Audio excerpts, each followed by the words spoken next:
তো ছাত্ৰ ছাত্ৰীসকল আজিৰ ভিডিঅ'ত মই তোমালোকক অসম জাতীয় বিদ্যালয় সেকশন ক্লাছ 7ৰ অনুশীলনী 13A মানে যেটো পৰিমিতি চেপ্টাৰ আছে পৰিমিতি চেপ্টাৰৰ 13A অনুশীলনীৰ বাকি যিখিনি গণিত মই কৰি দিয়া নাছিলো মানে 9 10 11 12 13 এই বাকি গোটেইখিনি গণিত 14 সো বাকি গোটেইখিনি গণিত এই ভিডিঅ'ৰ জৰিয়তে মই তোমালোকক সমাধান কৰি দেখুৱাম 9 10 11 12 13 আৰু 14 তো 9 নম্বৰ যেটো গণিত আমাক দিয়া আছে ইয়াত লিখা আছে এখন আয়তাকাৰ বাগিচাৰ দিক 18 মিটাৰ আৰু 12 মিটাৰ আৰু বাগিচাখনৰ মাজত এটা বৰ্গাকাৰ পুখুৰী আছে পুখুৰীটো বাদ দি বাকি অংশত গাহ লগাবলৈ প্ৰতি মিটাৰ স্কয়াৰত 25 টকা হিচাপত মুঠ 4500 টকা খৰচ হয় পুখুৰীটো দিক উলিবা এতে কি কোৱা আছে আগতে প্ৰশ্নটো বুজি লোৱা প্ৰশ্নত কোৱা আছে আমাক কি কৰা আছে এটা আয়তাকাৰ বাগিচা আছে এনেকুৱা ধৰণৰ এটো কি হয় এটা আয়তাকাৰৰ হয় এই আয়তাকাৰ বাগিচাখনৰ যেটো দৈৰ্ঘ্য আছে দিক আছে 18 মিটাৰ তাৰমানে ইফালে আছে 18 মিটাৰ আৰু প্ৰস্থ আছে 12 মিটাৰ ইফালে আছে 12 মিটাৰ এবাৰ কি কৈছে ইয়াৰ ভিতৰত এটা বৰ্গাকাৰ পুখুৰী আছে ইয়াৰ মাজত এটা বৰ্গাকাৰ মানে কি যে চাৰিওফালে সমান এই বৰ্গাকাৰ এটা পুখুৰী আছে পুখুৰীটোৰ দিক বা প্ৰস্থ দিয়া নাই মানে দৈৰ্ঘ্যটো দিয়া নাই এবাৰ কি কৈছে পুখুৰীটোৰ বাহিৰে মানে চাৰিওফালে গাহ লগাবলৈ কিমান খৰচ হৈছে প্ৰতি মিটাৰত 25 টকাকৈ খৰচ হৈ 4500 টকা খৰচ হৈছে তো ইয়াৰ পৰা প্ৰথমে চাৰিওফালে কালি উলাব লাগিব আৰু মোট কালিৰ পৰা যদি চাৰিওফালে কালি বিয়োগ কৰো তেতিয়ালে পুখুৰীৰ কালি পাই যাম পুখুৰীৰ কালিৰ পৰা আমি কি কৰিম ইয়াৰ দৈৰ্ঘ্যটো পাই যাম সো প্ৰথমে আমি কি কৰিম প্ৰথমে এই গোটেই আয়তখনৰ যে আয়তাকাৰ যে বাগিচা আছে গোটেই বাগিচাখনৰ কালি উলিয়াম তাৰ পিছত এইখিনি বিয়োগ কৰি দিম এই পুখুৰীটোৰ কালি পাই যাম সো তোমালোকে লিখিবা সমাধানত দিয়া আছে আয়তাকাৰ বাগিচাখনৰ যোগ কিমান আছিল যোগটো 18 মিটাৰ * 12 মিটাৰ 18 মিটাৰ *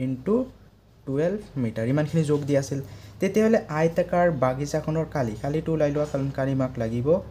কালি কিমান হ'ব ইমানেই দিক পূৰণ প্ৰস্থ যেটো আয়তাকাৰ আছে 18 মিটাৰ * প্ৰস্থ আছে 12 মিটাৰ তেতিয়াহলে কিমান হ'ব 18 আৰু 12 যদি তোমালোকে পূৰণ কৰি চাই ইয়াতে পাবা 216 মিটাৰ স্কয়াৰ তাৰ মানে এই গোটেই বাগিচাখন যে আছে পুখুৰীটো লৈ গোটেইখিনি মিলি কিমান আছে আমাৰ 216 মিটাৰ স্কয়াৰ আছে এবাৰ আমি কি কৰিম এইবাৰ যে পুখুৰী বাদ দি কিমানখিনি অংশ আছে এইখিনি উলিয়াম ইয়াৰ পিছত তোমালোকে লিখা যাকো 25 টকাত গাহ লগাব পাৰি 1 মিটাৰ স্কয়াৰ 25 টকাত মানে কি ইয়াত যদি তোমালোকে ভালদৰে চোৱা প্ৰতি মিটাৰ স্কয়াৰত 25 টকা হিচাপত তাৰ মানে প্ৰতি মিটাৰ মানে কি 1 মিটাৰ স্কয়াৰত কিমান খৰচ হয় 25 টকা তাৰ মানে 25 টকাত গাহ লগাব পাৰি 1 মিটাৰ স্কয়াৰ তেতিয়া হলে প্ৰথমে 1 টকা উলিয়ালা যে 1 টকাত গাহ লগাব পাৰি 1 টকাত কিমান হ'ব 25 টকাৰ যদি 1 মিটাৰ হয় তেতিয়াহলে 1 মিটাৰক আমি কি কৰিব লাগিব 25 এৰে ডিভাইড কৰিব লাগিব 25 মিটাৰ স্কয়াৰ মানে 25 ভাগৰ 1 অংশ পাৰিম 1 টকাত ইয়াৰ পিছত আমাক টোটাল খৰচ কিমান বুলি কৈছে 4500 তেতিয়াহলে 4500 টকাৰ কিমান খৰচ হ'ব তেকে লিখা 4500 টকাত গাহ লগাব পাৰি কিমান মিটাৰ স্কয়াৰ গাহ লগাব পাৰিম যদি 1 টকা ইমানখিনি পাৰো তেতিয়াহলে 4500 ৰ কিমান হ'ব মানে 4500 পূৰণ হৈ যাব যে 25 ভাগৰ 1 অংশৰ লগত পূৰণ হ'ব 4500 মিটাৰ স্কয়াৰ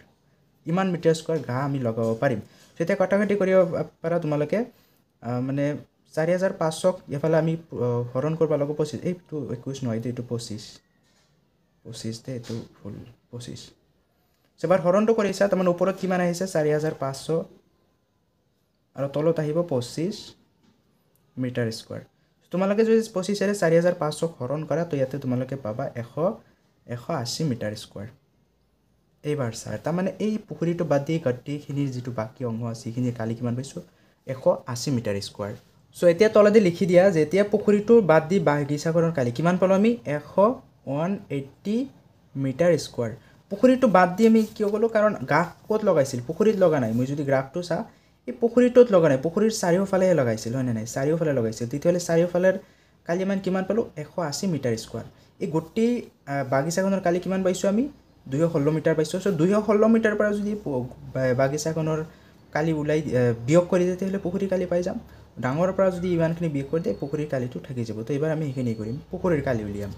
সো তেকে লিখা পুখুৰীটোৰ কালি কি হ'ব যে গোটেই বাগিচাখনৰ কালি আমি কিমান পাইছিলো 216 মিটাৰ স্কয়াৰ পাইছিলো 216 মিটাৰ স্কয়াৰ পাইছিলো এই গোটেই বাগিচাখনৰ কালি ইয়াৰ পৰা এই পুখুৰী বাদ দি বাকি যিখিনি অংশ গাহ লগাইছিল গাহ লগা অংশ তাৰ মানে ইমানখিনি কালি কিমান পালো আমি বাগিচাখনৰ কালি কিমান পাইছো আমি 180 মিটাৰ সো 180 মিটাৰ এইখিনি বিয়োগ কৰি দিয়া 180 মিটাৰ স্কোৱাৰ বুজি পাইছানে কি কৰিছোঁ গোটেই বাগিচাখনৰ পৰা গা লগোৱা অংশ মানে পুখুৰীটো বাদ দি বাগিচাৰ কালি যিখিনি গা লগাইছিল সেইখিনি অংশ কেৱল পাইছিলোঁ 180 মিটাৰ চ' ডাঙৰৰ পৰা যদি এইখিনিক বিয়োগ কৰি দিয়া এই পুখুৰীটোৰ কালি থাকি যাব এতিয়া 2 পৰা যদি 180 তোমালোকে বিয়োগ কৰে এতিয়া পাম আমি 36 মিটাৰ স্কোৱাৰ এতেকে চোৱা এতিয়া আমাক কি উলিয়াব দিছিল প্ৰশ্নত আমাক উলিয়াব দিছিল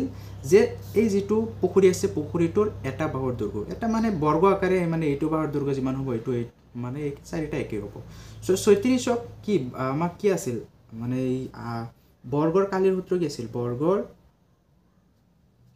কালি বা পুখুৰীটোৰ কালি তোমালোকে লিখি দিবা পুখুৰীত বৰ্গাকাৰ বা বৰ্গাকাৰ পুখুৰীৰ কালি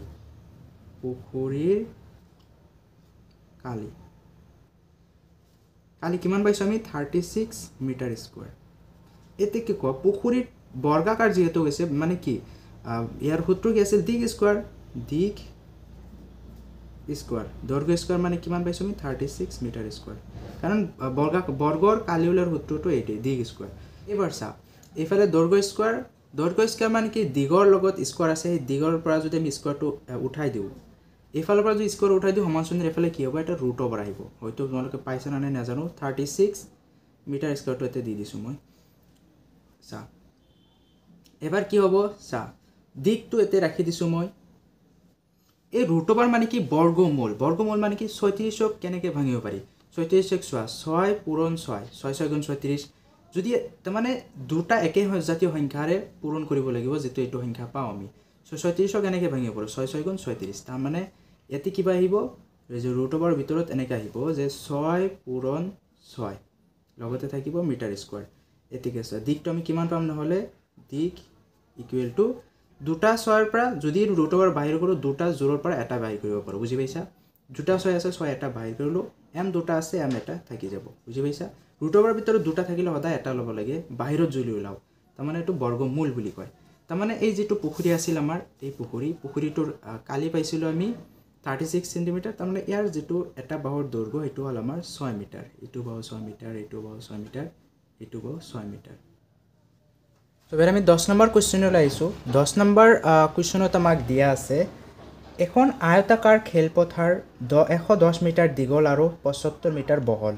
খেলপথাৰখন সীমাৰ ভিতৰেদি চাৰিওফালে 2 মিটাৰ বহল এটা ৰাস্তা আছে ৰাস্তাটো শিল পাৰতে প্ৰতি মিটাৰ স্কোৱাৰ 80 টকাকৈ মুঠ খৰচ কিমান হ'ব উলিবা এই প্ৰশ্নটো আগতে বুজিলা আমাক কি কৰা আছে এটা আয়তাকাৰ খেলপথাৰ আছে চ এনেকা আয়তাকাৰ আছে ধৰা এইটো এটা খেলপথাৰ এইটো আয়তাকাৰ হয় ইয়াৰ দৈৰ্ঘ্যটো মানে দিকটো কিমান আছে 110 মিটাৰ দৈৰ্ঘ্য আছে আৰু বহল মানে প্ৰস্থ আছে 75 মিটাৰ আৰু এই যেটো খেলপথাৰ আছে আয়তাকাৰ এই খেলপথাৰখনৰ ভিতৰেদি মানে চাৰিওফালে কি আছে এটা ৰাস্তা আছে ভিতৰেদি চাৰিওফালে কিমান 2 মিটাৰ বহল তাৰ মানে ভিতৰেদি মই ধৰিলো যে ইমানখিনি 2 মিটাৰ এনেকুৱা এটা ৰাস্তা আছে চাৰিওফালে আছে এইফালেও আছে বুজি পাইছা এই ৰাস্তাটোৰ বহল কিমান 2 মিটাৰ মানে ইয়াৰ পৰা ইয়ালৈ 2 মিটাৰ ইয়াৰ পৰা ইয়ালৈ 2 মিটাৰ চাৰিওফালে 2 মিটাৰ বহল এটা ৰাস্তা আছে আমাক প্ৰশ্ন কৰিছে এই ৰাস্তাত হিল পেলাবলৈ প্ৰতি মিটাৰ স্কোৱাৰত যদি 80 টকাকৈ খৰচ হয় তেতিয়াহ'লে মুঠ কিমান খৰচ উলিয়াব সো ইয়াৰ বাবে আমি কি কৰিব লাগিব প্ৰথমে এই ৰাস্তাখনৰ কালি উলিয়াব লাগিব ৰাস্তাখনৰ কালি উলিয়াৰ পিছতে আমি কিমান খৰচ হ'ব এটো উলিয়াব পাৰিম সো ইয়াৰ বাবে প্ৰথমে আয়ত দুটা নামকৰণ কৰি লোৱা যেটো খেলপথাৰ আছিল খেলপথাৰখন মই নামকৰণ কৰিছো A B C D বুলি আৰু যেটো আমাৰ ৰাস্তাৰ সীমা চাৰিওফালে ভিতৰত মই এটো E F G H বুলি নামকৰণ কৰিছো সো ইয়াৰ পিছত সমাধানত তোমালোকে লিখিবা যে দিয়া আছে কি দিয়া আছে আমাক যে ABCD আয়তাকাৰ খেলপথাৰখনৰ দিক আৰু প্ৰস্থ দিক কিমান আছে আমাৰ এই যেটো আয়ত আছিল দিক আছিল খেলপথাৰৰ 110 মিটাৰ হল আমাৰ খেলপথাৰখনৰ দৈৰ্ঘ্য আৰু প্ৰস্থ কিমান আছে 75 সেন্টিমিটাৰ সো ইয়াৰ পিছত প্ৰথমে এই গোটেই খেলপথাৰখনৰ কালি উলাই লোৱা ABCD খেলপথাৰৰ কালি কি হ'ব যেহেতু আয়তাকাৰ আছিল তেতিয়ালে ইয়াৰ যেটো কালি হ'ব দিক ইনটু প্ৰস্থ তাৰ মানে দিক পূৰণ প্ৰস্থ এটো হ'ব আমাৰ সূত্ৰ এই সূত্ৰ মতে আমি কালি উলিয়াব পাৰো আয়তৰ সো দিক দিয়া আছে 110 মিটাৰ ইনটু প্ৰস্থ কিমান আছে 75 মিটাৰ তেতিয়াহ'লে দুটা পূৰণ কৰি দিয়া পূৰণ কৰিলে ইয়াৰ যেটো আনসাৰ আহিব হেতু আহিব 8250 metre square so 8250 metre square আহি গ'ল ইয়াৰ কোনখিনিৰ কালি এই গোটেই যে পথাৰ আছে গোটেই পথাৰখনৰ কালি এবাৰ চাওক গোটেই পথাৰখনৰ পৰা আমি এই যদি মাজৰখিনি বিয়োগ কৰি দিওঁ মাজৰ যিখিনি জায়গা আছে তেতিয়াহ'লে এই চাৰিওফালৰ ৰাস্তাটো পাই যাম তেতিয়াহ'লে আমি কি কৰিব লাগিব প্ৰথমে মাজৰখিনিৰ কালিও উলিয়াব লাগিব ইয়াৰ পিছত তোমালোকে লিখা আকৌ EFGH আয়তৰ বাবে EFGH মানে কি যেটো আমাৰ ৰাস্তাৰ সীমা EFGH এই যেটো আয়ত আছে ইয়াতো আমি বিয়োগ কৰিব লাগিব তেতিয়াহ'লে আমি এই ৰাস্তাটোৰ কালি পাই যাম সো চোৱা এইখিনিৰ পৰা আমি কি পাওঁ ইটোৰ দৈৰ্ঘ্য দিয়া আছে ইয়াৰ পৰা বিলৈ দৈৰ্ঘ্য আছে 110 মিটাৰ তেতিয়াহ'লে ইয়াৰ পৰা এফৰ দৈৰ্ঘ্য কিমান হ'ব এইখিনি আমি উলিয়াব লাগিব সো প্ৰথমে ইয়াতে লিখা EFৰ দৈৰ্ঘ্য কিমান হ'ব চাচোন এতে টোটাল দৈৰ্ঘ্য কিমান আছিল AB 110 মিটাৰ 110 মিটাৰ মাইনাস এইখিনিৰ পৰা মাইনাস কৰিব লাগিব কাৰণ এটো ভিতৰত আছে কি মাইনাস কৰিবা এইফালে ৰাস্তাটোৰ বহল কিমান আছিল 2 মিটাৰ মানে ইয়াৰ পৰা ইয়ালৈ 2 মিটাৰ এইফালে ইয়াৰ পৰা ইয়ালৈ 2 মিটাৰ মানে ৰাস্তাটোৰ বহল 2 মিটাৰ তেতিয়ালে এইফালে 2 মিটাৰ গুছি যাব ইয়াৰ পৰা ইয়ালৈ এইফালে 2 মিটাৰ গুছি যাব তাৰ মানে 2 মিটাৰ মাইনাস 2 মিটাৰ এতে কি চোৱা 110 মিটাৰ মাইনাস 2 মিটাৰ আৰু 2 মিটাৰ 4 মিটাৰ এখানে কিউ বিয়োগ কৰছো কাৰণ EFৰ দৈৰ্ঘ্য ইমানখিনি হ'ব যে টোটালৰ পৰা এইখিনি আৰু এইখিনি যদি বিয়োগ কৰি দেই ইফালৰ এইখিনি তেতিয়াহ'লে আমি পাই যাম এতিকে চা এতিকে 110 পৰা যদি 4 মিটাৰ বিয়োগ কৰি দিয়া তো ইয়াতে কি থাকিব 106 মিটাৰ 106 মিটাৰ তাৰ মানে এই যেটো ইৰ পৰা এফৰ দৈৰ্ঘ্য ইমানখিনি ইয়াৰ কিমান পালো 106 মিটাৰ দৈৰ্ঘ্য পাই গলে এবাৰ প্ৰশ্ন লৈ লও তোমাৰ এফৰ পৰা জি লৈ কিমান হ'ব ইয়াৰ পৰা ইয়ালৈ চোৱা ইয়াৰ কাৰণে হে আগৰ সূত্ৰটো ব্ৰেক কৰিম যে বিৰ পৰা সি লৈ কিমান আছিল 75 মিটাৰ ইয়াৰ পৰা আমি মাইনাস কৰিম কি মাইনাস কৰিম এই বাহৰ পৰা এই বাহলৈ যিমান দূৰত্ব আৰু এই বাহৰ পৰা এই বাহলৈ যিমান দূৰত্ব দুই কাষে ভাগ আছে দুই কাষে আমি বিয়োগ কৰিব লাগিব আকৌ FG সো FG কিমান হ'ব ইয়াৰ বাবে BC কিমান আছিল 75 মিটাৰ মাইনাস কি মাইনাস কৰিম ইয়াতো হে একে হ'ব ইফালে যেহেতু ৰাস্তাটো 2 মিটাৰ বহল আছে ইফালে 2 মিটাৰ গুছি যাব ইফালে 2 মিটাৰ গুছি যাব তেতিয়ালে 2 মিটাৰ মাইনাস 2 মিটাৰ তাৰ মানে 75 মিটাৰৰ পৰা আমি 4 মিটাৰ বিয়োগ কৰিব লাগে 4 মিটাৰ বিয়োগ কৰিলে কি থাকিব 75 ৰ পৰা যদি 4 মিটাৰ বিয়োগ কৰা তেতিয়ালে 71 মিটাৰ থাকি যাব 71 মিটাৰ তাৰ মানে এই এফৰ পৰা জি লৈ ইয়াৰ দূৰত্ব কিমান পালো আমি 71 মিটাৰ চোৱা দৈৰ্ঘ্য পাইছো প্ৰস্থ পাইছো তেতিয়াহ'লে এই আয়তৰ কালি এতিয়া উলিয়াব পাৰো এতিয়া আয়তৰ কালি উলাই লোৱা সূত্ৰ মতে বহাই দিয়া তেকে EFGH আয়তৰ কালি কি আছে দিক পূৰণ প্ৰস্থ দিক কিমান পাইছো আমি 106 মিটাৰ 106 মিটাৰ পূৰণ প্ৰস্থ কিমান পালো 71 মিটাৰ প্ৰস্থ পালো 71 মিটাৰ তেতিয়াহ'লে ইয়াৰ কালি কি হ'ব 106 আৰু 71 যদি তোমালোকে এতে পূৰণ কৰা পূৰণ কৰিলে আনসাৰটো পাবা 7526 মিটাৰ স্কয়াৰ 7526 এতেকে চোৱা এতেকে আমাৰ কি আহি গল মই যদি তোমালোকক এই গ্ৰাফটো দেখাও চোৱা গোটেই এই ABCD গোটেই পথাৰখনৰ কালি আমি উলাইছো পথাৰখনৰ কালিৰ পৰা আমি এবাৰ কি কৰিম যেটো আমি উলালো EFGH এই ইয়াৰ কালি যদি বিয়োগ কৰি দিও এই ৰাস্তাটোৰ কালি আমি পাই যাম এবাৰ আমি এইখিনি কৰিম সো এতেকে লিখা এতেকে ৰাস্তাটোৰ কালি কি হ'ব যে গোটেই খেলপথাৰখনৰ কালি আমি কিমান পাইছিলো 8250 মিটাৰ স্কয়াৰ আৰু যেটো আমাৰ সৰু যেটো আছিল EFGH আয়তৰ কালি কিমান পাইছো 7526 মিটাৰ স্কয়াৰ সো এখিনি বিয়োগ কৰি দিলে আমি ৰাস্তাটোৰ কালি পাই যাম এখিনি যদি তোমালোকে বিয়োগ কৰা বিয়োগ কৰিলে পাবা 724 metre square so 724 metre square আহি গল এইটো হল আমাৰ ৰাস্তা এতেকে চোৱা আমাৰ যেটো গোটেই ৰাস্তা আছিল এই ৰাস্তাখন চাৰিওফালৰ ৰাস্তাটোৰ মোট কালি আমি কিমান পালো 7724 মিটাৰ স্কয়াৰ সো ইয়াৰ পিছত তোমালোকে লিখা যে 1 মিটাৰ প্ৰতি মিটাৰ স্কয়াৰত দিছে তাৰ মানে 1 মিটাৰ স্কয়াৰত খৰচ হয় 1 মিটাৰ স্কয়াৰত খৰচ হয় 1 মিটাৰ স্কয়াৰ জাগাত হিল পেলাবলৈ কিমান খৰচ হয় বুলি কৈছিল 80 টকা বুলি কৈছিল 80 টকা কেৱল 1 মিটাৰ স্কয়াৰ মানে প্ৰতি মিটাৰ স্কয়াৰত যদি 80 টকা খৰচ হয় আমি কিমান পাইছো টোটাল 724 মিটাৰ তেতিয়ালে 1 মিটাৰত যদি ইমান টকা হয় 724 মিটাৰত কিমান হ'ব মানে 724 লগত এখিনি পূৰণ কৰিব লাগিব তেকে লিখা 724 মিটাৰ স্কয়াৰত খৰচ হয় কিমান হ'ব 80 ৰ লগত এই গোটেইখিনি পূৰণ কৰি দিয়া 724 টকা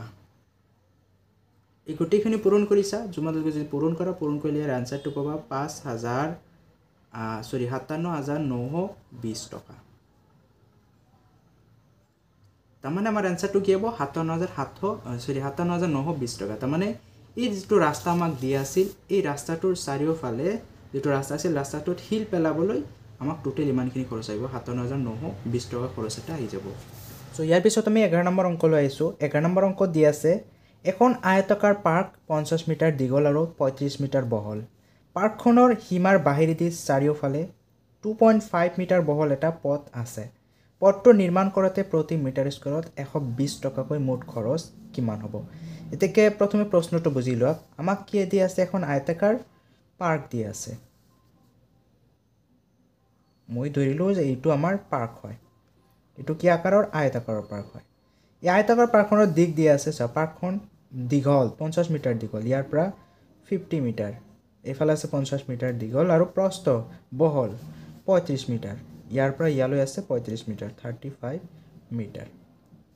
এতিয়া কি কৈছে যে পাৰ্কখনৰ সীমাৰ বাহিৰেদি এই যেটো পাৰ্ক আছে সীমাৰ বাহিৰেদি পাৰ্কৰ চাৰিওফালে 2.5 মিটাৰ বহল এটা পথ আছে এই পাৰ্কখনৰ বাহিৰেদি মানে এইফালে আছে এনেকুৱা এটা পথ আছে আৰু এইফালে কি আছে 2.5 মিটাৰ ইয়াৰ পৰা ইয়ালৈ কিমান 2.5 ইয়াৰ পৰা আকৌ 2.5 ইফালে আছে আকৌ এইফালে 2.5 মিটাৰ বহল চাৰিওফালে কি আছে এটা ৰাস্তা আছে এনেকা এতে কি আমাক প্ৰশ্ন কৰিছে যে ৰাস্তাখন নিৰ্মাণ কৰোতে যদি প্ৰতি মিটাৰত 120 টকাকৈ খৰচ হয় তেতিয়ালে মুঠ খৰচ কিমান হ'ব এতে মুঠ খৰচ কেনেকৈ উলিয়াবা তো ইয়াৰ বাবে আমি কি কৰিব লাগিব প্ৰথমে এই চাৰিওফালৰ ৰাস্তাখনৰ কালি উলিয়াব লাগিব তাৰ পিছত আমি খৰচ উলিয়াব পাৰিম সো চাৰিওফালৰ ৰাস্তাৰ মুঠ কালি কেনেকৈ উলিয়াবা ইয়াৰ বাবে কি কৰিব লাগিব প্ৰথমে এই গোটেই ডাঙৰ যেটো আয়ত পাইছো ডাঙৰ আয়তখনৰ কালি উলিয়াব লাগিব তাৰ পিছত ডাঙৰ আয়তৰ পৰা এই যেটো আমাৰ পাৰ্ক আছে পাৰ্কখন আমি বিয়োগ কৰি দিব লাগিব তেতিয়া আমি চাৰিওফালৰ কালিখিনি পাই যাম সো ইয়াৰ বাবে প্ৰথমে নামকৰণ কৰা প্ৰথমে আমাক পাৰ্কটো কি দি আছিল ভিতৰখিনি পাৰ্কৰ নামকৰণ কৰিলো এইটো হল এ এই কোণটো হল আমাৰ বি এই কোণটো হল সি এইটো হল আমাৰ ডি আৰু ইয়াৰ বাহিৰে যেটো ৰাস্তা আছে ৰাস্তাৰ সীমাটো মই কেনেকৈ ধৰিম এইটো ধৰিলো মই ই এইটো হল এফ এইটো হল আমাৰ জি আৰু এইটো হল এইচ এতেকে চোৱা সো সমাধানত তোমালোকে লিখা যে দিয়া আছে এ বি সি ডি আয়তাকাৰ পাৰ্কখনৰ দিক আমি এ বি সি ডি বুলি ধৰিছো তুমি যিকোনো নামকৰণ কৰিব পাৰা মই এ বি সি ডি বুলি ধৰিছো যে দিয়া আছে এ বি সি ডি আয়তাকাৰ পাৰ্কখনৰ দিক কিমান দিয়া আছিল আমাক দৈৰ্ঘ্য আছিল 50 মিটাৰ 50 মিটাৰ আৰু প্ৰস্থ মানে বিৰ পৰা চিলৈ দিয়া আছিল আমাক 35 মিটাৰ এতেকে প্ৰথমে এই সৰু মানে আমাৰ আয়তাকাৰ পাৰ্কখনৰ কালি উলাই লোৱা সো আয়তাকাৰ পাৰ্কখনৰ কালি কি হ'ব যেটো আয়তাকাৰ হয়তো হ'ব দিক পূৰণ প্ৰস্থ সো দিক আমাক কিমান দিয়া আছে 50 মিটাৰ দিক দিয়া আছে 50 মিটাৰ আৰু প্ৰস্থ দিয়া আছে 35 মিটাৰ 35 মিটাৰ এই দুটা তোমালোকে পূৰণ কৰা 50 আৰু 35 50 যদি 35 ৰে পূৰণ কৰা ইয়াৰ আনসাৰটো পাবা 1750 মিটাৰ স্কয়াৰ তাৰ মানে আমাৰ যেটো এই পাৰ্ক আছে এ বি সি ডি ইয়াৰ কালি আমি কিমান পালো 1750 মিটাৰ স্কয়াৰ ইয়াৰ পিছত আমি এই ৰাস্তা যিখিনি আছে ইয়াৰ বাহিৰেদি ৰাস্তা আছে এই ৰাস্তা মানে ই এফ জি এইচ এই আয়তখনৰ কালি উলিয়াব লাগিব সো ইয়াৰ পিছত তোমালোকে লিখা যে আকৌ পাৰ্কখনৰ বাহিৰেদি থকা ৰাস্তাৰ সীমা ই এফ জি এইচৰ বাবে আমাৰ যেটো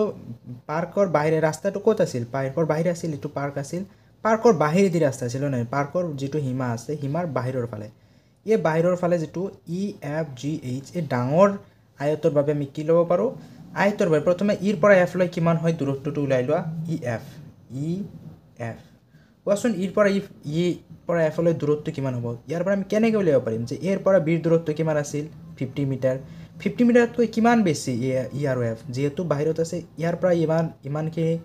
মানে যেটো এৰ পৰা বি আছিল 50 মিটাৰৰ পৰা কি আছে ইয়াৰ পৰা ইমানখিনি ইখিনি দূৰত্ব ওপৰত যোগ কৰিব লাগিব আৰু ইফালে ইয়াৰ পৰা ইয়ালৈ দূৰত্ব ইমানখিনি বেছি হয় না ইয়াৰ পৰা ইয়ালৈ বেছি আৰু ইয়াৰ পৰা ইয়ালৈ বেছি সো ইখিনি যোগ কৰা তো ইয়াৰ বাবে কি কৰিব লাগিব ইয়াৰ বহলটো কিমান আছিল আমাক প্ৰশ্নত বহল কিমান দিয়া আছিল 2.5 তো মানে ইয়াৰ পৰা ইয়ালৈ আছিল 2.5 আৰু ইয়াৰ পৰা ইয়ালৈ কি 2.5 আছিল 2.5 মিটাৰ সবতে 2.5 মিটাৰ হে আছিল এখানে কি কৰিব লাগিব আমি ই এফ ফৰ দূৰত্ব কিমান হ'ব যে এ বিৰ দূৰত্ব মই লিখি দিছো যে এ বি প্লাস 2.5 প্লাস 2.5 কাৰণ এই যেটো এইফালেও আছে 2.5 কম আছে এইফালেও কম আছে এইখিনি আমি বেছি কৰি দিব লাগিব ওপৰটোৰ কাৰণে সো এবি আমাক কিমান দি আছিল এবি দি আছিল আমাক 50 metre plus 2.5 metre 2.5 metre plus 2.5 metre সা এবাৰ আমি কি কৰিব লাগিব 50 মিটাৰ প্লাস 2.5 আৰু 2.5 মানে 5 মিটাৰ তাৰ মানে এই ইৰ পৰা এফৰ দূৰত্ব কিমান আহিব 55 মিটাৰ আহি যাব তাৰ মানে এই যেটো আমাৰ দৈৰ্ঘ্য আছে ইৰ পৰা এফলৈ এবাৰ কিমান পাইছো আমি 55 মিটাৰ পাই গৈছো ইয়াৰ পিছত আমি কি লাগিব এফৰ পৰা জি তাৰ মানে দূৰত্ব আমি পাই গলো দৈৰ্ঘ্য পাই গলো এবাৰ প্ৰস্থ কিমান হ'ব এফৰ পৰা জি লৈ উলাই লোৱা সো এতে লিখা এফ জি এফৰ পৰা জি দূৰত্ব কিমান হ'ব যে বিৰ পৰা সি লৈ যিমান আছে ইয়াৰ লগত প্লাস হ'ব কি হ'ব এবাৰ ইয়াৰ পৰা ইয়ালৈ যিমানখিনি আছে এইখিনি প্লাস হ'ব ইয়াৰ পৰা ইয়ালৈ যিমানখিনি আছে সো বহলটো 2.5 দুই ফালে তাৰ মানে BC প্লাস এইফালে আছে 2.5 মিটাৰ প্লাস আৰু এইফালেও ইয়াৰ পৰা ইয়ালৈ 2.5 মিটাৰ কাৰণ এইখিনি BC আছে ইয়াৰ পৰা জোছোৱা ইয়াৰ পৰা এইখিনি BC আছে ইয়াৰ পৰা এইখিনি BC আছে এইখিনিতকৈ তাৰ মানে এইফালে আৰু কি হ'ব 2.5 তো এটা কথা মনত ৰাখবা তোমালোকে যদি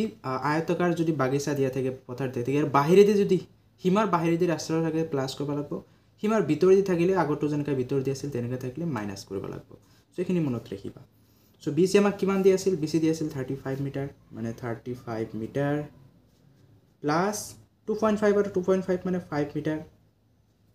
তাৰ মানে কি হয় 35 আৰু 5 মিটাৰ যদি যোগ কৰা এতে আমি 45 মিটাৰ তাৰ মানে ইয়াৰ প্ৰস্থটো কিমান পালো বিৰ পৰা ইৰ পৰা এফ লৈ ইটো পালো আমি 40 মিটাৰ সো এতিয়া প্ৰস্থ দিক পাইছো প্ৰস্থ পাইছো এতিয়া ডাঙৰটো আয়তৰ আমি কালি উলিয়াব পাৰো সো ইয়াৰ পিছত তোমালোকে লিখা EFGH আয়তৰ কালি EFGH ৰ আয়তৰ কালি মানে কি চা EFGH ৰ যেটো আমাৰ আয়ত আছিল মানে ডাঙৰ আয়ত ইৰ পৰা এফ লৈ কিমান আছিল 55 মিটাৰ ইনটু দিক প্ৰস্থ কিমান আছিল এফৰ পৰা জি আছিল প্ৰস্থ 40 মিটাৰ সো এখিনি পূৰণ কৰি দিয়া 55 আৰু 40 যদি তোমালোকে এখিনি পূৰণ কৰা সো ইমানখিনি পূৰণ কৰিলে আমি পাম ইয়াৰ পূৰণ ফলটো 2200 মিটাৰ স্কয়াৰ তাৰ মানে 2200 মিটাৰ স্কয়াৰ পাই যাম এবাৰ আমি যদি চিত্ৰখন চাও যে EFGH এই ডাঙৰ যেটো আয়ত আছে ইয়াতৰ কালি পাইছো 2200 মিটাৰ স্কয়াৰ আৰু ABCD যেটো আয়ত আছিল যেটো আমাৰ পাৰ্ক আছিল মেন পাৰ্কৰ কালি পাইছিলো আমি 1750 তো ডাঙৰটোৰ পৰা যেতিয়া আমি সৰুটো মাইনাস কৰি দিম এই ৰাস্তাখিনি পাই যাম সো ইয়াৰ পিছত তোমালোকে লিখা যে ৰাস্তাটোৰ কালি কি হ'ব ৰাস্তাটোৰ কালি ইকুৱেল টু EFGH আয়তৰ কালি মাইনাস পাৰ্কৰ কালি সো EFGH আয়তৰ কালি আমি পাইছো ইমানখিনি মানে এটা আহিব 2200 মিটাৰ স্কয়াৰ মাইনাস পাৰ্কখনৰ কালি আমি কিমান পাইছিলো পাৰ্কখনৰ কালি পাইছিলো আমি 1750 মিটাৰ স্কয়াৰ সো এতিয়া চোৱা 2200 মিটাৰ স্কয়াৰ পৰা যদি 1750 মিটাৰ স্কয়াৰ বিয়োগ কৰা তো পাৰ্কখনৰ কালি আমি পাই যাম 450 মিটাৰ স্কয়াৰ তাৰ মানে আমাৰ পাৰ্কৰ কালি পাই গলো পাৰ্কৰ কালিৰ পৰা এবাৰ আমি কিমান টকা খৰচ হয় এখিনি উলাই লম এতেকে লিখা এতেকে 1 মিটাৰ স্কয়াৰ পথ নিৰ্মাণ কৰোতে খৰচ আমাক কিমান দিয়া আছিল 1 মিটাৰ স্কয়াৰ মানে প্ৰতি মিটাৰ স্কয়াৰ পথ নিৰ্মাণ কৰোতে খৰচ যেটো আমাক দিয়া আছিল এটো আছিল 120 টকা 120 টকা সো 1 মিটাৰ স্কয়াৰ নিৰ্মাণ কৰোতে খৰচ হয় 120 টকা আমি কিমান মিটাৰ স্কয়াৰ পাইছো 450 মিটাৰ স্কয়াৰ তাৰ মানে এই খৰচক 450 ৰ লগত পূৰণ কৰিব লাগিব এতেকে 450 মিটাৰ স্কয়াৰ পথ নিৰ্মাণ কৰোতে খৰচ কিমান হ'ব 120 পূৰণ 450 টকা আহিব দে এখিনি তোমালোকে পূৰণ কৰিব পাৰা এখিনি যদি তোমালোকে পূৰণ কৰা ইয়াৰ আনসাৰটো পাবা 5400 টকা 54000 টকা হ'ব দে 54000 টকা তাৰ মানে এখিনি আমাৰ আনসাৰ যে পথটো নিৰ্মাণ কৰোতে 54000 টকা আমাৰ খৰচ হ'ব সো এবাৰ আমি 12 নম্বৰ গণিত লাইছো 12 নম্বৰ অংকত আমাক দিয়া আছে আয়তাকাৰ বাগিচাখনৰ দিক 120 মিটাৰ আৰু প্ৰস্থ 90 মিটাৰ বাগিচাখনৰ সমাজেৰে দীঘলে এটা আৰু পথালিকৈ এটা 2 মিটাৰ বহল ৰাস্তা আছে ৰাস্তাৰ দুটা পকী কৰোঁতে প্ৰতি মিটাৰ স্কোৱাৰত 150 টকাকৈ মুঠ খৰচ কিমান হ'ব উলিওৱা সো আমি প্ৰথমে ডায়াগ্ৰামটো আঁকি লৈছোঁ চোৱা কি কৰা আছে আমাক এটা আয়তাকাৰ বাগিচা দিয়া আছে এনেকা এটা বাগিচা মই ধৰিলো এইটো এটা বাগিচা হয় এই বাগিচাখনৰ সোঁমাজেদি দীঘলীয়া মানে দীঘলীয়াকৈ এটা ৰাস্তা আছে এনেকা ধৰণৰ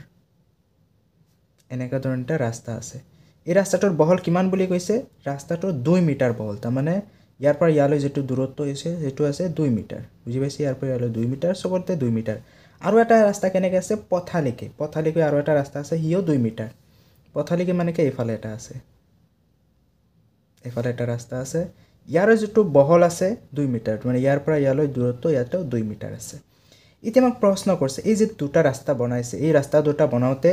প্ৰতি মিটাৰ স্কয়াৰত যদি 150 টকাকৈ খৰচ হয় তেতিয়ালে মুঠ খৰচ কিমান হ'ব সেইখিনি উলিয়াব লাগে সো এইখিনি কৰতে প্ৰথমে আমি কি কৰিব লাগিব প্ৰথমে আমাৰ এই ৰাস্তা দুটাৰ কালি উলিয়াব লাগিব কালি উলিয়াৰ পিছতে আমি ক'ব পাৰিম যে কিমান খৰচ হয় তো ইয়াৰ বাবে প্ৰথমে ৰাস্তা দুটা নামকৰণ কৰা চোৱা দীঘলীয়াকৈ যেটো ৰাস্তা আছে মই ইয়াৰ নাম দিলো এ বি সি ডি এই যেটো দীঘল ৰাস্তা আছে ইয়াৰ নাম কি দিছো মই এ বি সি ডি এটো এটা আয়ত হৈ গল এ বি সি ডি এটা আয়ত হৈ গল এবাৰ যেটো পথালিকৈ ৰাস্তা আছে ইয়াৰ নাম এটা দিয়া মই দিলো ই এফ জি এইচ আৰু চোৱা এই দুটাই দীঘলীয়া পথালিকৈ যেটো আছে দীঘলীয়াকৈ যেটো আছে দুটাৰ মাজত দুটা ৰাস্তা একেটা ঠাইত কাটিছে হয় না না এইটো ৰাস্তাও আছে ইয়াতে এইটো ৰাস্তাও আছে এইখিনিতে তো এইখিনিক আমি এক্সট্ৰা এটা ৰাস্তাৰ ধৰবা লাগব আৰু এটা ৰাস্তাৰ বিয়োগ কৰিব লাগব এইখানে এইখিনিৰ ধৰা মই ধৰিছো পি কিউ আৰ এস এই যেটো দুটা ৰাস্তা যেটো একে ঠাইত কটাকটি কৰিছে এইখিনি নাম দিছো পি কিউ আৰ এস ইটা কি হল আয়ত হৈ গল সো এবাৰ এটা এটাকৈ কালি উলিওৱা সো সমাধানত প্ৰথমে এই কথাখিনি তোমালোকে লিখি দিবা সমাধানত লিখিবা যে ধৰা হল এ বি সি ডি হল বাগিচাখনৰ মাজেৰে যোৱা দীঘলীয়া ৰাস্তা যেটো এ বি সি ডি আছিল দীঘলীয়া ৰাস্তা আৰু ই এফ জি এইচ হল পথালৈকে যোৱা ৰাস্তা আৰু পি কিউ আৰ এছ হল দুটা ৰাস্তাৰ ওপৰলৈকে থকা অংশ সো এইখিনি তোমালোকে প্ৰথমে লিখি দিবা ইয়াৰ পাছত যিকোনো এটা ৰাস্তাৰ কালি উলাই যোৱা প্ৰথমে আমি এ বি সি ডি ৰাস্তাটো লৈছো এ বি সি ডি এই যেটো দীঘলীয়াকৈ ৰাস্তা আছে দীঘলীয়া ৰাস্তা লৈছো যে এ বি সি ডি ৰাস্তাৰ কালি কি হ'ব দিক যেটো আয়তাকাৰ হয় কিন্তু দিক ইনটু প্ৰস্থ হ'ব দিক কিমান আছে সো মই এতে দি আছো দিক পূৰণ প্ৰস্থ চোৱা ইয়াৰ দিকটো কিমান হ'ব যেটো আয়তৰ যেটো দিক আছিল আমাৰ পথাৰখনৰ ইয়াৰ পৰা ইয়ালৈ দূৰত্ব কিমান আছিল দিক দি আছিল আমাক 120 মিটাৰ তাৰ মানে ইয়াৰ পৰা ইয়ালৈ পথাৰলৈকে ইয়াৰ দূৰত্ব 120 মিটাৰে হ'ব 120 মিটাৰ তাৰ পিছত প্ৰস্থ কিমান হ'ব এটো কোৱাচোন প্ৰস্থ মানে কি ইয়াৰ পৰা ইয়ালৈ বিৰ পৰা সি লৈ আমাক ৰাস্তাটোৰ বহল কিমান দিয়া আছে সো বহল যদি তোমালোকে প্ৰশ্নত ভালদৰে চোৱা 2 মিটাৰ বহল দিয়া আছে তাৰ মানে ইয়াৰ পৰা ইয়ালৈ দূৰত্ব আহিব 2 মিটাৰ তাৰ মানে আমাৰ প্ৰস্থ কিমান হ'ব প্ৰস্থ হ'ব 2 মিটাৰ সো এতেকে তোমালোকে 120ক যদি 2 ৰে পূৰণ কৰা এতে কিমান পাবা 120 দুগুণ 240 মিটাৰ স্কয়াৰ তাৰ মানে আমি যিখন দীঘলীয়া ৰাস্তা আছে ইয়াত কালি আমি পাই গলো 240 মিটাৰ স্কয়াৰ এবাৰ এই পথালিকৈ থকা ৰাস্তাৰ কালি উলিওৱা সো ই এফ জি এইচ ৰাস্তাৰ কালি ই এফ জি এইচ ৰাস্তাৰ কালি কি হ'ব ই এফ জি এইচ তো ইয়াৰ বাবে দৈৰ্ঘ্য কিমান হ'ব ইয়াৰ পৰা ইয়ালৈ দৈৰ্ঘ্য সো আমাক প্ৰশ্নত এই যেটো পথাৰ আছিল পথাৰখনৰ প্ৰস্থ কিমান দিয়া আছিল মানে ইয়াৰ পৰা ইয়ালৈ কিমান দিয়া আছিল তো তোমালোকে যদি ভালদৰে চোৱা ইয়াৰ প্ৰস্থটো কিমান দিয়া আছিল আমাক 90 মিটাৰ তাৰ মানে ইৰ এফৰ পৰা জি লৈ আহিব 90 মিটাৰ বা ইৰ পৰা ইচ লৈ 90 মিটাৰ আহিব তে লিখি লোৱা দিক পূৰণ প্ৰস্থ সো দিক ইয়াত কি হ'ব এফৰ পৰা জি লৈ কিমান আছে আমাক 90 মিটাৰ কিন্তু ইয়াতে দিয়া নাই আমাক কি দিয়া আছিল এই যেটো পথাৰ আছিল ইয়াৰ পৰা ইয়ালৈ প্ৰস্থ আছিল আমাক 90 মিটাৰ তো ইয়াৰ পৰা ইয়ালৈ যিমান হ'ব এফৰ পৰা জি একেই হ'ব কাৰণ একেটা বাহৰ পৰা আমি টানিছো 90 মিটাৰ আৰু প্ৰস্থ কিমান হ'ব একে ইয়াতেও যদি তোমালোকে চোৱা এই যেটো পথালিকৈ ৰাস্তা আছে ইয়াৰো যেটো বহল আছে 2 মিটাৰ আছে তাৰ মানে ইয়াতো প্ৰস্থটো 2 মিটাৰ হ'ব 2 মিটাৰ সো এখিনি তোমালোকে পূৰণ কৰি দিয়া 90 দুগুণ কিমান হয় 90 দুগুণ ইয়াতে কিমান আহি যাব তোমালোকে পূৰণ কৰিছা 90 দুগুণ 180 মিটাৰ স্কয়াৰ তেতিয়াহলে আমি এতিয়া চোৱা আমি এইফালৰ ৰাস্তাখিনিৰ কালি পাই গলো এই পথালিকৈ ৰাস্তা কালিও পাই গলো কিন্তু এটা কথা মন কৰা যে আমি যদি এইটো ৰাস্তা লও এইটো ৰাস্তাটো এইখিনি পৰিছে এইফালৰ ৰাস্তা ধৰে মাজৰখিনি পৰিছে তাৰ মানে কি মাজৰখিনি দুইবাৰ আহিছে কিন্তু আমি একবাৰ ইয়াৰ পৰা বিয়োগ কৰিব লাগিব কাৰণ যিকোনো এটা ৰাস্তা ধৰিব লাগিব যদি মই এইটো ৰাস্তাটো ধৰো এইটো ৰাস্তাৰ এইখিনি ধৰিব লাগিব আৰু এইখিনি ধৰিব লাগিব এইখিনি বাদ দিব লাগিব তাৰ মানে কি গুটি দুটা ৰাস্তাৰ কালিৰ পৰা আমি যদি এই পি কিউ আৰ এছ অংশখিনি একবাৰ বাদ দিওঁ তেতিয়া আমি মুঠ কালি পাই যাম সো ইয়াৰ পৰা প্ৰথমে আমি পি কিউ আৰ এছ কালিটো উলিয়াব লাগিব so P Q R S এইটো এটা বৰ্গ হয় বা আয়ত যিয়ে কোৱা তো বৰ্গ হৈ গৈছে কাৰণ যেহেতু ৰাস্তা এইফালে 2 মিটাৰ হয় এইটো 2 মিটাৰ হয় 2 মিটাৰ 2 মিটাৰ এটো 2 মিটাৰ এটো 2 মিটাৰ সবতে 2 মিটাৰ 2 মিটাৰ আহি যাব সো বৰ্গৰ কালিটো কি হ'ব মই ধৰিলো দিক স্কয়াৰ তুমি আয়তৰ কালি বুলি যেতে দিক আৰু প্ৰস্থ একে হ'ব দিক 2 মিটাৰ আছে প্ৰস্থ 2 মিটাৰ আছে সো কিমান আছে এতে 2 মিটাৰ ইনটু 2 মিটাৰ 2 দুগুণ 4 মিটাৰ স্কয়াৰ তাৰ মানে এই যেটো পি কিউ আৰ এছ অংশ আছে এই দুইটা ৰাস্তাই যত ওভাৰল্যাপ কৰিছে এটো হ'ব 4 মিটাৰ স্কয়াৰ সো এতে তোমালকে লিখা দুইটা ৰাস্তাৰ মোট কালি মানে প্ৰথমে পথালিকৈ ৰাস্তাটোৰ কালি কিমান পাইছো এ বি সি ডি এই আয়তৰ কালি কিমান পাইছো আমি 240 মিটাৰ 240 মিটাৰ স্কয়াৰ ইয়াৰ পিছত আৰু যেটো আমাৰ দীঘলীয়া পথালিকৈ আছিল ই এফ জি এইচ ইয়াৰ কালি আমি কিমান পালো ইয়াৰ কালি প্লাস কৰিব লাগিব কাৰণ দুইটা ৰাস্তা এইটো ৰাস্তা ইয়াৰ কালি আমি আমাতে পাইছো 180 মিটাৰ স্কয়াৰ 180 মিটাৰ স্কয়াৰ কিন্তু দুইটাই এইখিনি অংশ পি কিউ আৰ এছ অংশ এইটো ৰাস্তাৰ আছে যিকোনো এটা ৰাস্তাটো বিয়োগ কৰি দিম হেকানে পি কিউ আৰ এছ অংশৰ পৰা এটা বিয়োগ কৰিম পি কিউ আৰ এছ অংশৰ কালি কিমান পাইছো 4 মিটাৰ স্কয়াৰ সো এবাৰ এইখিনি গোটেইখিনি যোগ দুটাই কৰা 240 আৰু 180 যদি যোগ কৰি এটা আহিব 420 metre square minus 4 metre square so 420 পৰা যদি 4 মিটাৰ স্কয়াৰ বিয়োগ কৰা তো এতে থাকি যাব 416 মিটাৰ স্কয়াৰ তাৰ মানে এই দুইটা ৰাস্তা যেটো আমাৰ ৰাস্তা দি আছিল এই ৰাস্তা আৰু এই ৰাস্তাৰ ইয়াৰ মাটি কালি আমি কিমান পালো 416 মিটাৰ স্কয়াৰ এতিয়া আমি ইয়াৰ পৰা কিমান খৰচ হৈছে খৰচটো উলিয়াম তো ইয়াৰ পিছত তোমালোকে লিখা যে 1 মিটাৰ স্কয়াৰ পকি কৰোতে খৰচ হয় কিমান দি আছিল আমাক 150 টকা 1 মিটাৰ স্কয়াৰ মানে প্ৰতি মিটাৰ স্কয়াৰ পকি কৰোতে খৰচ হয় 150 টকা আমি কিমান মিটাৰ স্কয়াৰ পাইছো 416 মিটাৰ যদি 1 মিটাৰত ইমানখিনি খৰচ হৈছে 450 মিটাৰত কিমান হ'ব যিমানৰ লগত পূৰণ কৰিব লাগিব তেকে 416 মিটাৰ স্কয়াৰ পকি কৰোতে খৰচ হয় কিমান হ'ব 150 ইনটু যিমান কালি পাইছো কিমান 416 টকা তো 150 ৰ লগত 416 তোমালকে পূৰণ কৰিলে পাবা ইয়াতে 624,400 টকা 624,400 টকা তাৰ মানে এই দুইটা ৰাস্তা নিৰ্মাণ কৰোতে আমাৰ খৰচ হ'ব 624,400 টকা এইখিনি আমাৰ আনসাৰ সো ইয়াৰ পিছৰ কোৱেশ্চনটো যদি আমি চাও 13 নম্বৰত দিয়া আছে এখন বৰ্গাকাৰ পথাৰৰ দিক 150 মিটাৰ পথাৰখনৰ সীমাৰ ভিতৰেদি চাৰিওফালে 5 মিটাৰ বহল এটা ৰাস্তা আছে ৰাস্তাটোৰ কালি হেক্টৰ এককত উলিওৱা সো আমাক প্ৰশ্নত কি কৈছে আগতে বুজিলে আমাক এটা পথাৰ দিয়া আছে এনেকা ধৰণৰ পথাৰটো বৰ্গ আকৃতিৰ বুলি কৈছে বৰ্গ মানে কি যাৰ চাৰিটা বাহু সমান হয় বুজি পাইছা চাৰিটা বাহু সমান মানে এইটো বাহু আছে 150 মিটাৰ সো এইটো বাহু 150 মিটাৰেই হ'ব কাৰণ বৰ্গৰ চাৰিটা বাহু কি থাকে সমান থাকে সো 150 মিটাৰ থকা চাৰিটা বাহু থকা এটা বৰ্গ আছে এই বৰ্গৰ এই পথাৰখনৰ ভিতৰত মানে সীমাৰ ভিতৰত ইয়াৰ বাহিৰত নহয় ইয়াৰ ভিতৰত 5 মিটাৰ বহল এটা ৰাস্তা আছে মানে 5 মিটাৰ মানে কি ধৰিলো ইয়াৰ পৰা ইয়ালৈ 5 মিটাৰ যেনেকৈ এটা ৰাস্তা আছে ভিতৰেদি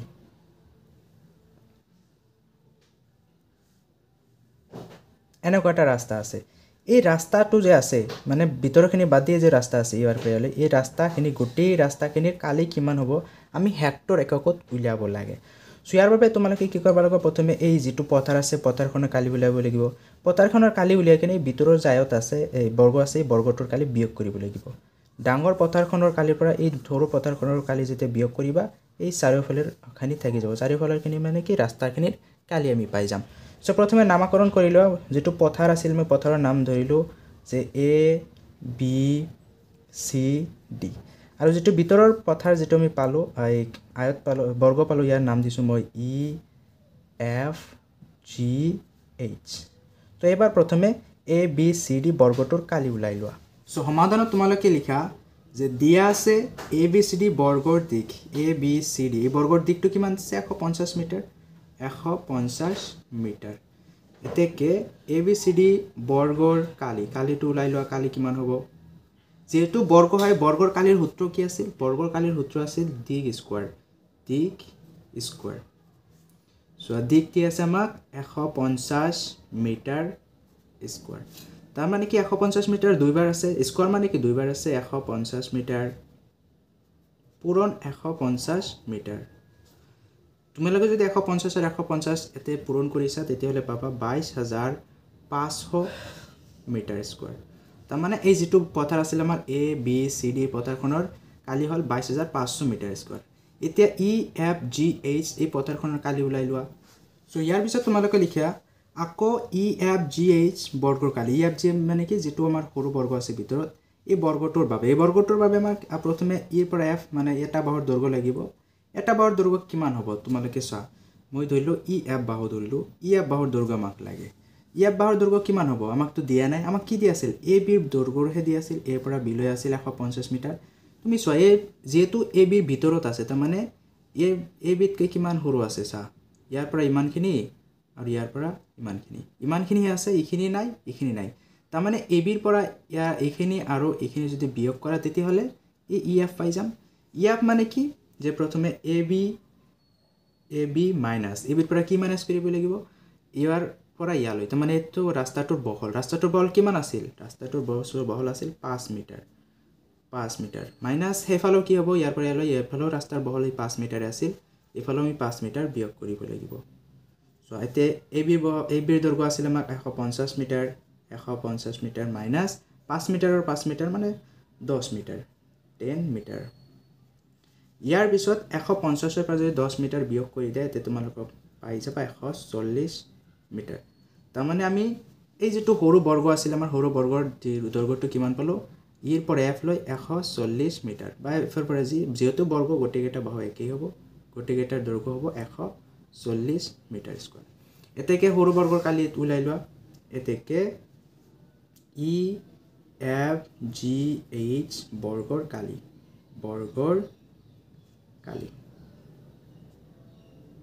সো কালিৰ সূত্ৰ কি আছিল সেই দিগ স্কয়াৰ যেহেতু বৰ্গ হয় দৈৰ্ঘ্য স্কয়াৰ সো দৈৰ্ঘ্য আমি কিমান পাইছো 140 অন 40 মিটাৰ স্কয়াৰ মানে অন 40 মিটাৰ পূৰণ অন 40 মিটাৰ 140 আৰু 140 যদি তোমালোকে পূৰণ কৰিলে ইয়াতে তোমালোকে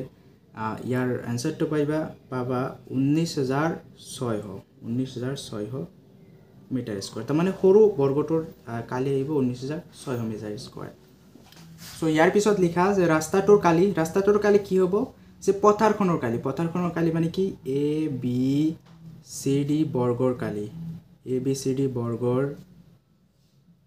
কালি এ বি সি ডি বৰ্গ মানে পথাৰখনৰ কালিৰ পৰা মাইনাস কৰিব লাগিব কি মাইনাস কৰিব লাগিব যেটো আমি পালো ই এফ জি এইচ বৰ্গৰ কালি ই এফ জি এইচ বৰ্গৰ কালি ইখিনি আমি মাইনাস কৰিব লাগিব তেতিয়াহলে আমি এই ৰাস্তাখনৰ কালি পাই যাম so A B C D বৰ্গৰ কালি আমি কিমান পাইছিলো এ বি সি ডি বৰ্গৰ কালি পাইছিলো 22500 metre square 22500 metre square minus E F G H বৰ্গৰ কালি কিমান পালো 19600 মিটাৰ 19600 মিটাৰ স্কয়াৰ তেতিয়াহলে বিয়োগ কৰা যদি তোমালোকে বিয়োগ কৰিলে ইয়াৰ আনসাৰটো পাবা 2900 মিটাৰ স্কয়াৰ তো সো ৰাস্তাটোৰ কালি আমি পাই গৈছো কিন্তু আমাক প্ৰশ্নত কি আছিল ৰাস্তাটোৰ কালি হেক্টৰ এককত উলিয়া এতিয়া আমি হেক্টৰত ল'ব লাগিব যেটো একক আমি পাইছো হেতু একক হল মিটাৰ কিন্তু মিটাৰত হয় এবাৰ আমি হেক্টৰ এককত ল'ব লাগিব সো ইয়াৰ পিছত লিখিবা আমি জানো যে 10000 মিটাৰ স্কয়াৰত 1 হেক্টৰত কিমান হয় যে 10000 মিটাৰ স্কয়াৰ হলেহে 1 হেক্টৰ হয় তো প্ৰথমে 1 মিটাৰ স্কয়াৰত কিমান হেক্টৰ হেখিনি উলাই লোৱা এতেকে 1 মিটাৰ স্কয়াৰ ইকুৱেল টু কিমান হেক্টৰ হ'ব যে জি আছিল 10000 ভাগক 10000 ভাগৰ 1 ভাগ হ'ব তাৰ মানে 10000 ভাগত 1 হেক্টৰ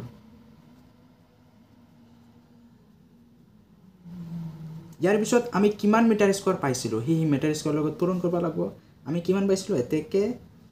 টোটাল পাইছিলো আমি 29900 মিটাৰ স্কয়াৰ ইকুৱেল টু কিমান হ'ব যিমানখিনি 1 মিটাৰৰ হয় 1 মিটাৰ স্কয়াৰত ইমান হেক্টৰ হয় তেতিয়ালে ইমান হেক্টৰৰ কি হ'ব ইয়াৰ লগত পূৰণ হ'ব তাৰ মানে 10000 ভাগৰ 1 ভাগ পূৰণ 2900 মিটাৰ স্কয়াৰ হেক্টৰ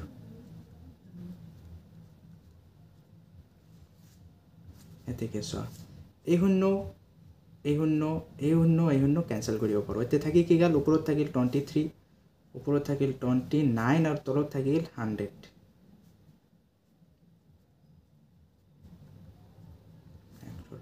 এতেকে হৰণ কৰা যদি 29ক 1ৰে হৰণ কৰা তো তোমালোকে কেতে পাবা 0.29 হেক্টৰ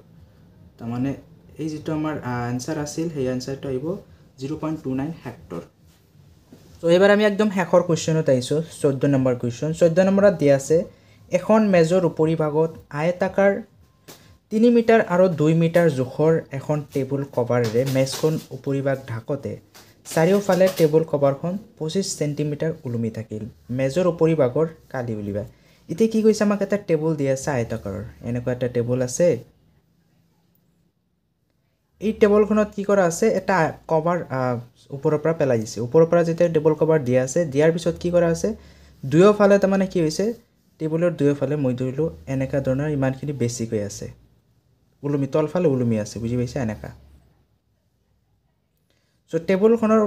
কভাৰখনৰ যেতিয়া পেলাই দিয়া হৈছে কভাৰখনৰ দৈৰ্ঘ্যটো দিয়া আছে কভাৰখনৰ দিক কিমান দিয়া আছে 3 মিটাৰ 2 মিটাৰ কভাৰখন মানে কি যেটো বাহিৰৰ কভাৰখন ইয়াৰ দৈৰ্ঘ্য দিয়া আছে 3 মিটাৰ আৰু প্ৰস্থ দিয়া আছে 2 মিটাৰ ইতে আমাক প্ৰশ্ন কৰিছে এই যে টেবুলখন আছে ভিতৰৰ টেবুলখন এই টেবুলখনৰ কালি কিমান হ'ব এইখিনি আমি উলিয়াব লাগে সো প্ৰথমে তোমালকে নামকৰণটো কৰি লোৱা যেটো আমাৰ টেবুল কভাৰ আছিল বাহিৰৰটো এটো মই ধৰিলো A B C D table কভাৰখন A B C D ভলি ধৰিছো আৰু যে টেবুল আছিল আমাৰ টেবুল মানে ভিতৰৰটো কি আছিল মই ধৰিলো ই এফ জি এইচ সো এবাৰ সো প্ৰথমে আমি কি কৰিম সমাধানত লিখিবা যে দিয়া আছে কি দিয়া আছে আমাক এ বি সি ডি মানে টেবুল কভাৰখনৰ সো দিয়া আছে A B C D table কভাৰখনৰ দিক এ বি সি ডি বুলি ধৰছো যেটো টেবুল কভাৰ দিক কিমান দিয়া আছে এৰ পৰা বি লৈ আছে 3 মিটাৰ দিক দিয়া আছে আমাক 3 মিটাৰ আৰু প্ৰস্থ বি ৰ পৰা সি লৈ যেটো আছে প্ৰস্থ দিয়া আছে আমাক 2 মিটাৰ ইয়াৰ পিছত তোমালোকে লিখিবা আকৌ ই এফ জি এইচ টেবুলৰ বাবে আমি টেবুলটো কি ধৰিছিলো ই এফ জি এইচ এটো আমাৰ টেবুল আছিল টেবুলৰ বাবে আমি কি কৰিব লাগিব প্ৰথমে ইয়াৰ দৈৰ্ঘ্যটো লাগিব দৈৰ্ঘ্য ই ৰ পৰা এফ লৈ মই ধৰিলো দৈৰ্ঘ্যটো ই ৰ পৰা এফ লৈ ধৰিলো ই এফ কিমান হ'ব চোৱা ই এফ কিমান হ'ব ই এফ কলৈকে আছে ইয়ালৈকে আছে ইয়ালৈকে আছে এ বিৰ দৈৰ্ঘ্য আমাক দিয়া আছে এ বিৰ দৈৰ্ঘ্যৰ লগত যদি আমি এ বিৰ দৈৰ্ঘ্যৰ পৰা যদি ইখিনি আৰু ইয়াৰ পৰা ইখিনি যদি বিয়োগ কৰি দিও তেতিয়াহ'লে আমি পাই যাম যে কিমান হ'ব ই এফৰ দৈৰ্ঘ্য তাৰমানে ই এফ কি হ'ব ই এফ মানে হ'ব এ বি মাইনাছ ইখিনিৰ দৈৰ্ঘ্য ইয়াৰ পৰা ইখিনিৰ দৈৰ্ঘ্য কিমান দিয়া আছিল আমাক বহলটো কিমান আছিল 25 সেন্টিমিটাৰ তে চোৱা দিয়া আছিল আমাক 25 সেন্টিমিটাৰ কিন্তু আমি সব মিটাৰত আছে নহয় আগত জিগলা পাইছো সব মিটাৰত আছে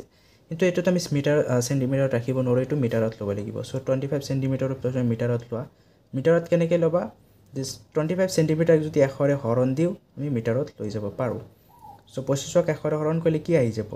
0.25 মিটাৰ তাৰ মানে এতে কি আহিব এ বি ৰ পৰা 0.25 মিটাৰ